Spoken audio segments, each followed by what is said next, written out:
शुक्रगुजार हैं कि आपने आज मोहम्मद के शहर से शिफा भेजी है। जो मोदी है तो मुमकिन है कहते थे, आज ऑक्सीजन नहीं है अस्पतालों में, मोदी जी के मन की बात से काम चला लेंगे क्या? कि मोदी जी ऑक्सीजन तो मुहैया नहीं करा पाए, कम से कम इस्तीफा ही मुहैया करा दो। ऑक्सीजन के चलते दर बदर वो माँ अपने बेटे को अपनी आंखों के सामने खोते हुए देख रही है। कोई बेटा अपनी माँ को खोते हुए देख रहा है। डॉक्टर से कि एक बार चेक तो कर लो कि मेरे पिता की सांस चल भी रही है या नहीं चल रही है। मोहम्मद के शहर से हवा आ रही है, जीवनदायी संजीवनी ऑक्सीजन आ रहा है। दोस्तों नमस्कार, मैं हूं आपका दोस्त जाहिद, आप देख रहे हैं डेली न्यूज़। जिस मोहम्मद के बारे में नरसिंहा सिंह आनंद के द्वारा अपजनिक बातें कही गई थी, आज उसी शहर से जो है ऑक्सीजन आ रहा है। जिस तरीके से अभी आपको मालूम है कोविड-19 की वजह से हजारों लोगों की जिंदगी जा रही है, लोग बगैर ऑक्सीजन के मर रहे हैं। मेरे साथ यहाँ पे मोहित शर्मा जुड़े हैं कि जिस तरीके से हमारे देश के अंदर नफरत फैलाई जा रही है, लगातार जो है मुसलमानों के लेकर के लगातार हिंदू मुसलमान यहाँ पे किया जा रहा है। सबसे पहला सवाल ये है कि जिस मोहम्मद सल्लल्लाहु अलैहि वसल्लम के बारे में जो अपजनिक बातें कही जा रही थी, आज उसी मोहम्मद के शहर से हमारे हिंदुस्तान में, चाहे वो हिंदू हो या मुसलमान हो, उसकी जिंदगी बचाने के लिए ऑक्सीजन आ रहा है। देखिए, आज मैं किसी पे आरोप और प्रत्यारोपण बिल्कुल नहीं करूंगा। ये समय, जिस समय पूरे देश के अंदर देशवासियों को एक साथ एकजुट होकर एक भाई की हैसियत से, एक पिता की हैसियत से आज पूरे हिंदुस्तान के साथ खड़ा रहना है। आज ऐसी परिस्थिति की घड़ी आ चुकी है कि जिस समय शमशान पे लाशों का ढेर लग चुका है, कब्रिस्तान के बाहर लाशों का ढेर लग चुका है, इस लाशों के ढेर से किस तरीके से निजात पाई जाए और किस तरीके से एक कोरोना से जंग, किस तरीके से भारत देश को लड़ी जाए। आज देश को ऑक्सीजन की जरूरत है और जिस ऑक्सीजन की मदद करने के लिए सऊदी अरबिया ने जिस तरीके से भारत की ओर आगे हाथ बढ़ाया है और भारत को ऑक्सीजन दी है, ये तमाचा उन देश के लोगों के मुंह पर है जो देश के अंदर रहकर नफरत का जहर घोलते हैं। सऊदी अरबिया, जहां पर 99% मुस्लिम आबादी निवास करती है, आज उसने एक इंसानियत के नाते, एक मानवता के नाते देश को बचाने के लिए ऑक्सीजन को लेकर एक हाथ बढ़ाया है, नेकी का एक हाथ बढ़ाया है। और इस नेकी के हाथ में पूरे विश्व से हम गुहार लगाते हैं कि वो हिंदुस्तान के साथ स्टैंड होकर खड़ा रहे, क्योंकि जब हम इस जंग से लड़ पाएंगे, जब हमारे देश के अंदर नफरत को दूर किया जाएगा और देश का हर एक नागरिक साथ खड़ा होगा एक दूसरे नागरिक के साथ में, वो जाति और धर्म के नाते नहीं, इंसानियत और मानवता के नाते। और मोदी जी को कहना चाहूंगा कि मोदी जी ऑक्सीजन तो मुहैया नहीं करा पाए, कम से कम इस्तीफा ही मुहैया करा दो, क्योंकि आप ऑक्सीजन तो दे नहीं पा रहे। आत्मनिर्भर भारत है, खुद ही जी लेगा, क्योंकि आज ऑक्सीजन के चलते दर बदर वो माँ अपने बेटे को अपनी आंखों के सामने खोते हुए देख रही है। कोई बेटा अपनी माँ को खोते हुए देख रहा है। कोई कह रहा है कि एक बार डॉक्टर से कि एक बार चेक तो कर लो कि मेरे पिता की सांस चल भी रही है या नहीं चल रही है। वो लोग जो देश के अंदर कहते थे मोदी है तो मुमकिन है, एक बार अस्पताल के बाहर जाकर आज कहकर दिखा दो कि मोदी है तो मुमकिन है। आप लोगों को पता चल जाएगा कि मोदी है तो लाशों के ढेर मुमकिन है। लेकिन आज इन सब बातों को ना किया जाए तो बेहतर है, क्योंकि आज देश एक बहुत बड़ी परिस्थिति से जूझ रहा है और हमें इस परिस्थिति से भारत को, इंडिया को निजात दिलानी है। और अगर निजात सोशल डिस्टेंसिंग से मिलती है तो हम भी पालन करेंगे। अगर निजात मास्क से मिलेगी तो बिल्कुल मेरी जेब में है, और जब मैं अगर आपको बोल रहा हूं तो मैंने मास्क नहीं लगाया है, लेकिन अगर मास्क से निजात मिलेगी तो हम मास्क भी लगाएंगे। लेकिन बेशर्त सरकार की जो जिम्मेदारियां हैं, सरकार को भी उन जिम्मेदारियों का पालन करना चाहिए। समझ रहे हैं? अगर ये मास्क से लोगों की जान बचती है तो हम भी लगाते हैं, हम भी इस जंग में देश के साथ, स्टैंड के साथ खड़े हैं। लेकिन सरकार की जो जिम्मेदारियां हैं कि देश के अंदर लोगों को ऑक्सीजन मुहैया कराने की, बेड मुहैया कराने की, सरकार अपनी जिम्मेदारियों से हाथ परे नहीं कर सकती। आज पूरा देश इस महामारी से जूझ रहा है और प्रधानमंत्री मोदी बंगाल में रैली करें या बांग्लादेश जाएं तो ये बिल्कुल भी ठीक नहीं लगता। और देश के अंदर की जो परिस्थिति है हिंदू मुस्लिम को लेकर, विदेशी मीडिया ने जो है प्रधानमंत्री मोदी को फेल्योर बताया। हमारा हिंदुस्तान जहन्नुम नहीं, हमारे हिंदुस्तान को जहन्नुम बनाने वाले इस देश के कुछ नेता हैं। घर के अंदर अगर कोई एक सांप घुस जाए तो लोग यूं नहीं कह सकते कि पूरे घर में सबको ढसने वाले लोग हैं, उस सांप को दूर किया जाता है। घर में अगर कोई एक व्यक्ति जहर घोलता है तो घर के सभी लोग खराब नहीं होते। समझ रहे हैं? हमारा हिंदुस्तान आज परिस्थिति से जूझ रहा है और हमें इस बात का यकीन है कि हम इस परिस्थिति से जल्द बाहर निकलेंगे। और उन लोगों के लिए कहना चाहता हूं जो मोदी है तो मुमकिन है कहते थे, तो आज ऑक्सीजन नहीं है अस्पतालों में, तो मोदी जी के मन की बात से काम चला लेंगे क्या? ऑक्सीजन तो नहीं है, मन की बात से काम चलेगा तो बताइए। और जिस बच्ची ने गुल्लक फोड़कर पीएम केयर फंड में पैसा दिया था, आज आप उस बच्ची के लिए क्या कहेंगे?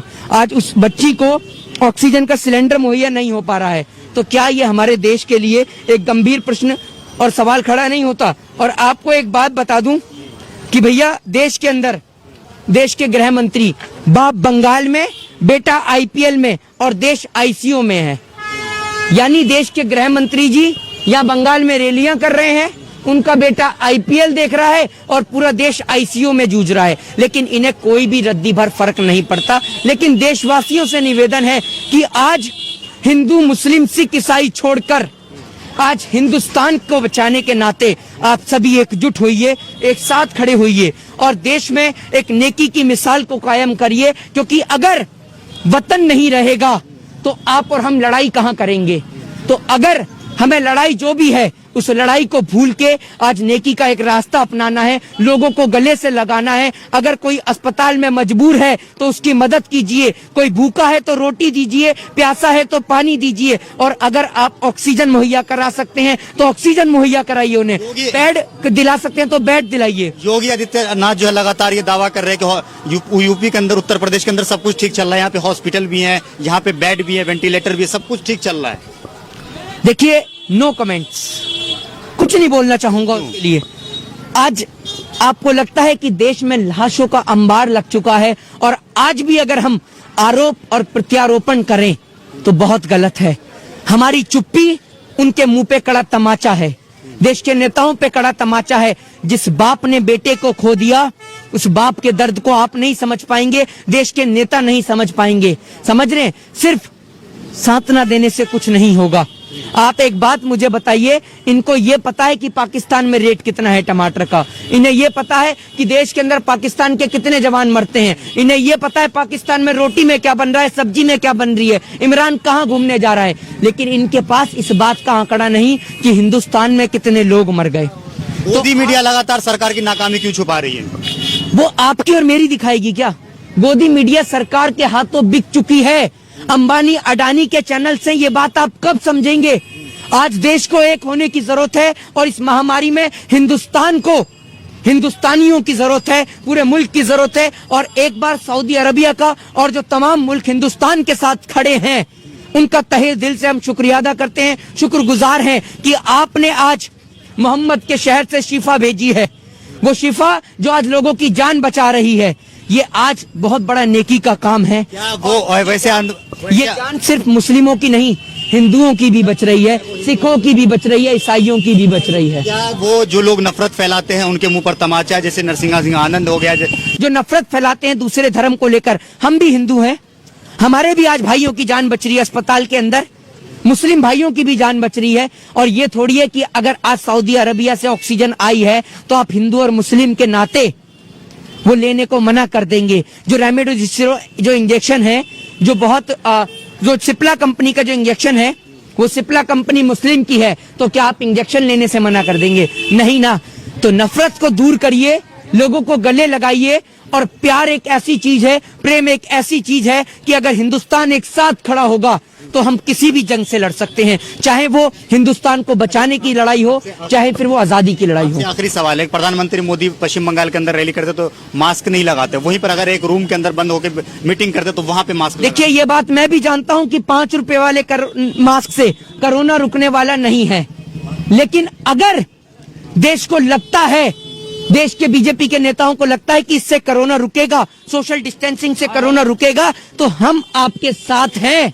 लेकिन आप लोगों को बेड तो मुहैया कराइए। आप कश्मीर में प्लॉट दिलाने की बात करते हैं, लेकिन आपकी सरकार की औकात अस्पताल में बेड दिलाने की नहीं है। तो क्या आपको शर्म नहीं आती इस हिंदुस्तान में रहकर? तो आज एक बार फिर यही कहूंगा कि लोग नफरत को भूलें, एक साथ खड़े हों, क्योंकि आज देश के लोगों को देश के ही लोगों के साथ की जरूरत है। कि सरकार अगर इस पे ध्यान दी होती तो आज जो देश का जो सिचुएशन है, जो लोग मर रहे हैं, ऐसा सिचुएशन यहाँ पे नहीं। देखिए, इसका जिम्मेदार सिर्फ चुनाव है, समझ रहे हैं? चुनाव तो बंगाल में हुआ है ना, लेकिन हालात तो दिल्ली और यूपी के खराब है। चुनाव अगर शिवराज सिंह चौहान को मुख्यमंत्री नहीं बनाया होता तो देश आज इस आपदा से नहीं जूझ रहा होता। हमारा किसान मर रहा है, सरहद पे हमारा जवान मर रहा है, लेकिन आज कोई देश में उनके लिए आवाज उठाने वाला नहीं है। मंदिर मस्जिद गिरजा घर के चलते, धर्म की अफीम के चलते आज हिंदुस्तान को, मुल्क को तबाह करा जा रहा है। ये लोगों को समझना होगा, एक साथ खड़ा होना होगा और देश में प्रेम को बांटना होगा। जय हिंद, जय भारत, वंदे मातरम। तो मेरे साथ यहाँ पे मोहित शर्मा जो रहे थे, आपको मालूम है कि कई जगह से आपने ये देखा होगा कि मस्जिद को जो है हॉस्पिटल में बदल दिया गया है, वहीं पर गुरुद्वारे को हॉस्पिटल में बदल दिया गया, वहीं पर मंदिर को गुरुद्वारे में, ये मंदिर को जो हॉस्पिटल में बदल दिया गया। तो ये वैसे लोगों के लिए मुंह पर तमाचा है जो हमेशा हिंदू मुसलमान करते हैं, हिंदू मुसलमान के बीच नफरत फैलाते हैं। आपको क्या लगता है इस वीडियो के नीचे कमेंट करके जरूर बताएगा। वीडियो अगर आपको अच्छा लगा तो इसे लाइक और शेयर जरूर कीजिएगा। जय हिंद, जय भारत, अपना ख्याल रखिए, हंसते रहिए, मुस्कुराते रहिए।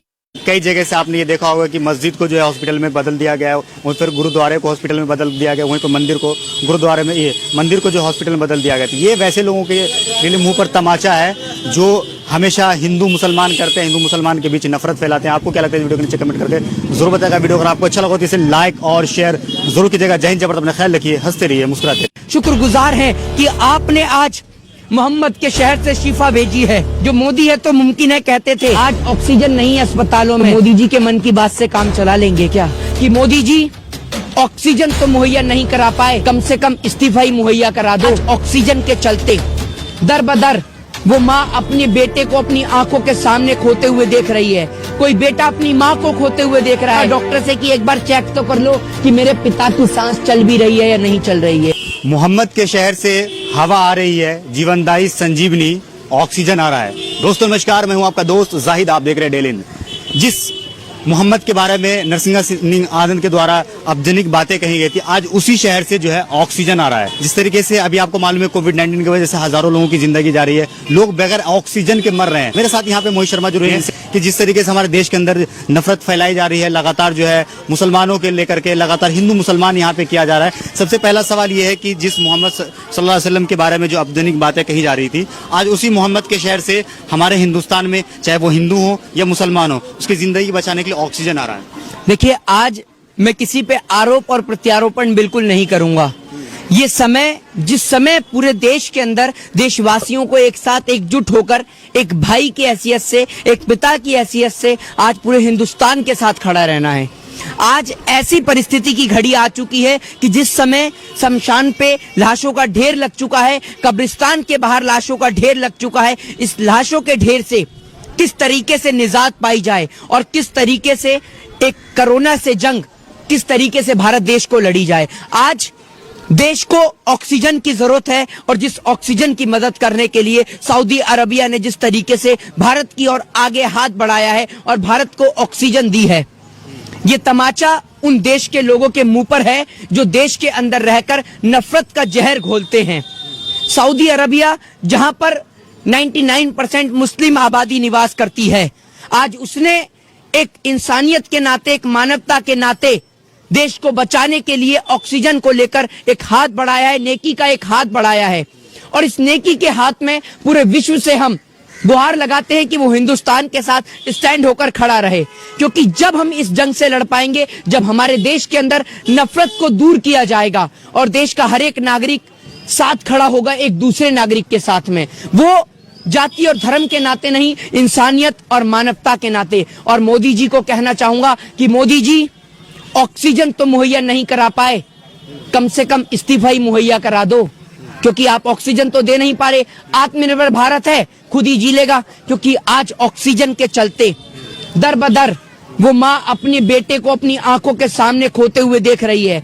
कोई बेटा अपनी माँ को खोते हुए देख रहा है। कोई कह रहा है कि एक बार डॉक्टर से कि एक बार चेक तो कर लो कि मेरे पिता की सांस चल भी रही है या नहीं चल रही है।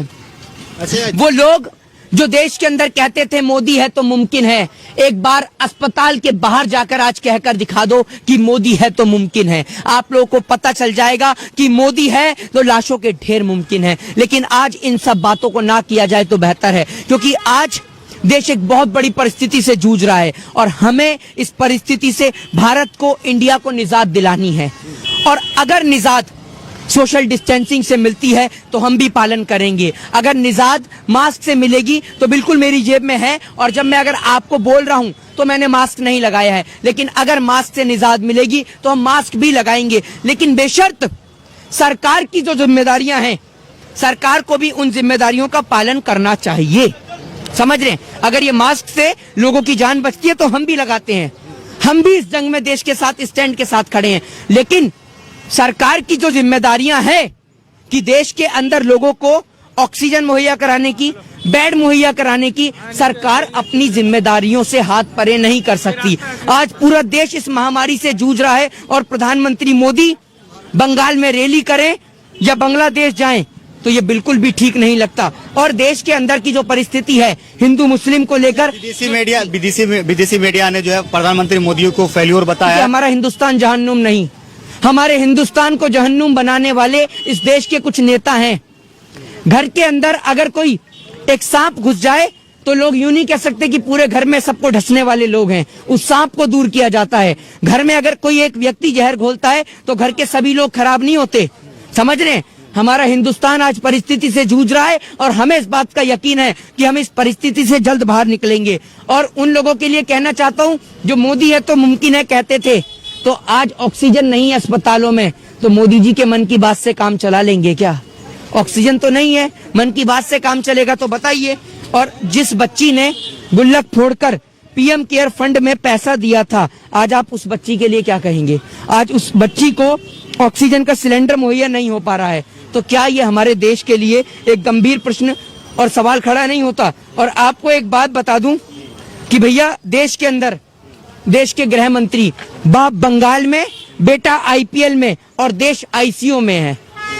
यानी देश के गृह मंत्री जी या बंगाल में रैलियां कर रहे हैं, उनका बेटा आईपीएल देख रहा है और पूरा देश आईसीयू में जूझ रहा है, लेकिन इन्हें कोई भी रद्दी भर फर्क नहीं पड़ता। लेकिन देशवासियों से निवेदन है कि आज हिंदू मुस्लिम सिख ईसाई छोड़कर आज हिंदुस्तान को बचाने के नाते आप सभी एकजुट होइए, एक साथ खड़े होइए और देश में एक नेकी की मिसाल को कायम करिए। क्योंकि अगर वतन नहीं रहेगा तो आप और हम लड़ाई कहां करेंगे?